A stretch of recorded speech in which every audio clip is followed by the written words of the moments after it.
आज आपण समजून घेऊया की झोप आणि मधुमेहाचं काय नातं आहे.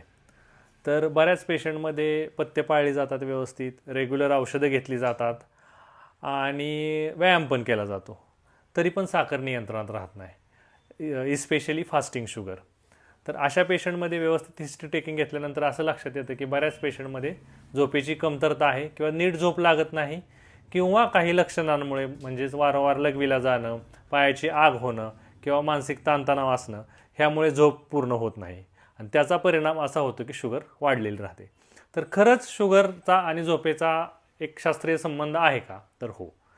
झोप जर व्यवस्थित नाही झाली, झोपेचं व्यवस्थित नियमानुसार जर झोप नाही झाली तर ती आपली शुगर वाढवते. तर ते कसं आपण बघूया. तर जर झोप 8 तासापेक्षा कमी झाली तरी असं लक्षणात दिसून आलं आहे की अशा पेशंटची शुगर 30 ते 40% वाढते, की ज्या पेशंटची झोप 5 तास एवढी झालेली आहे अशा पेशंटची शुगर 30 ते 40% वाढते. दुसरं कसं की व्यवस्थित म्हणजे 8 तासातल्या झोपेमध्ये झोपेचे 3 प्रकार असतात, की आपण म्हणू हलकी स्लीप, हलकी झोप, डीप झोप आणि नंतर उठणारी झोप. तर अशी डीप स्लीप जर नाही झाली तर अशा पेशंटमध्ये पण शुगरचं अनियंत्रित राहण्याचं प्रमाण वाढतं. तर याचं कारण असं असतं की डीप स्लीपमध्ये झोपेचं आपलं कामच काय आहे की शरीराला पूर्ण रिपेअर करतं, मेंदूला रिपेअर करतं. दुसरी गोष्ट काय की इम्युनिटी वाढवतं, शरीरातील हार्मोन संतुलन करतं आणि शरीरातील सगळ्या चयापचय क्रियावर नियंत्रण ठेवतं.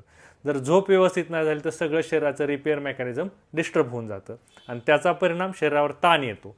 जेव्हा जेव्हा शरीरावर ताण येतो तेव्हा तेव्हा शरीरातलं कॉर्टिसॉल नावाचं हार्मोन जास्त तयार होतं आणि कॉर्टिसॉल नावाचं हार्मोन काय करतं तर ते लिव्हरला सांगतं की शुगर जास्त तयार कर.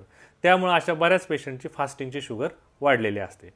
कॉर्टिसॉल हार्मोन हे स्ट्रेसचं हार्मोन आहे. जेव्हा जेव्हा आपण ताणावर राहतो, झोप कमी होते, तेव्हा ते वाढलं जातं.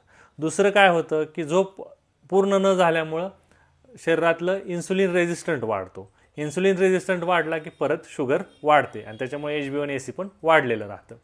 झोप कमी झालेल्या लोकांमुळे किंवा कुणी जागरण केलं तर लोकांना भूक भरपूर लागते. भूक का लागते तर ग्रेनिल आणि लेप्टिन ही दोन जे हार्मोन असतात, एक भूक वाढवण्याचं काम करते आणि एक सटायटी हार्मोन असतं की ज्यामुळे आपल्याला खाल्लेलं म्हणजे आपण जेव्हा खातो तेव्हा पोट भरल्याची भावना हे लेप्टिन नावाचं हार्मोन तयार करतं, आणतं. त्यामुळे आपण खाण्याचं बंद करतो. तर हे हार्मोनचं असंतुलन होतं आणि पेशंटला अवेळी म्हणजे आपण म्हणतो की अनैसर्गिक क्रेविंग किंवा नको त्यावेळी नको त्या गोष्टी खाण्याची सवय लागते. ह्याच्यामुळे पण शुगर वाढली जाते. म्हणून झोपेचा आणि साखरेचा खूप जवळचा संबंध आहे. दुसरी एक गोष्ट की कधी झोपावं, तर साधारणतः रात्री 10-10:30 ते सकाळी 7-7:30पर्यंत झोप घेतली पाहिजे. ह्याचं कारण आहे की आपले पूर्वीपासून पूर्वज हे साधारणतः सूर्य मावळला की 1-2 तासांतर झोपायचे आणि सूर्य उगवायच्या आधी उठायचे. ह्या आपल्या जीन्सला सवय आहे, हजारो वर्षाची सवय. आणि ह्या 20 ते 30 वर्षात लाईट आल्यामुळं ही सवय बिघडलेली आहे. त्यामुळं मेलॅनिनचं डिस्ट्रीब्युशन बिघडलं जातं आणि त्यामुळं मग जे सर्कॅडियम लिदम आहे की वर्षानुवर्ष आलेल्या जीन्सचं चक्र आहे किंवा शरीराचं जे चक्र आहे ते बिघडलं जातं आणि त्याचा परिणाम साखरेवर होतो. त्यामुळं व्यवस्थित झोप आणण्यासाठी स्क्रीन कमी करा, लवकर झोपण्याचा प्रयत्न करा, संध्याकाळचं जेवण शक्यतो जेवढ्या लवकर करता येईल तेवढं करा. झोपण्याचं ठिकाण शांत सौम्य असं असावं, तिथं प्रकाश कमी असावा.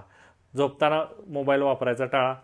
ह्या अशा पद्धतीचा जर आपण व्यवस्थित आपल्या जीवनशैलीचं नियोजन केलं तर झोपेमुळं जी वाढणारी साखर आहे ती कमी होण्यास मदत होते. धन्यवाद.